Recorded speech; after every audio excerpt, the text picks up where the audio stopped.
Welcome to పురాలుక్. భారత్ పాక్ యుద్ధ నేపథ్యంలో చైనా అధునాతన క్షిపణి గుట్టు ప్రస్తుతం భారత్ చేతికి చిక్కింది. భారత్లోని లక్ష్యాలపై దాడి చేయడానికి చైనా తయారు చేసిన PL-50 దీర్ఘ శ్రేణి క్షిపణిని ఉపయోగించినట్లు పాక్ వాయుసేన అంగీకరించింది.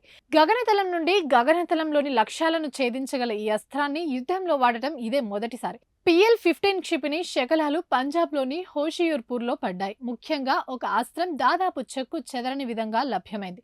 దీన్ని స్వాధీనం చేసుకున్న భారత్ దీన్ని విడగొట్టి ఈ అస్త్రంలో వాడిన పరిజ్ఞానాల గుట్టును ప్రత్యక్షంగా తెలుసుకునింది. ఈ నెల 7 ఉగ్ర స్థావరాలపై భారత్ దాడులకు దిగిన వెంటనే పాక్ తన J-10, JF-17, F-16 యుద్ధ విమానాలను గగనతలంలోకి పంపింది. ఈ క్రమంలో సరిహద్దుల్లో భారత జట్లపైకి L-15 క్షిపణిని ప్రయోగించినట్లు తెలుస్తుంది. వీటి సాయంతో రైఫల్ సుఖియో 30 MK వంటి భారత యుద్ధ విమానాలు కూల్చినట్లు పాక్ చెబుతోంది. అందులో వాస్తవం లేదని ఆ తరువాతే బయటపడింది. ఇవి ఇప్పటివరకు ఉన్న అప్డేట్స్. మరిన్ని అప్డేట్స్ కోసం చూస్తూనే ఉండండి పూరా లోకల్.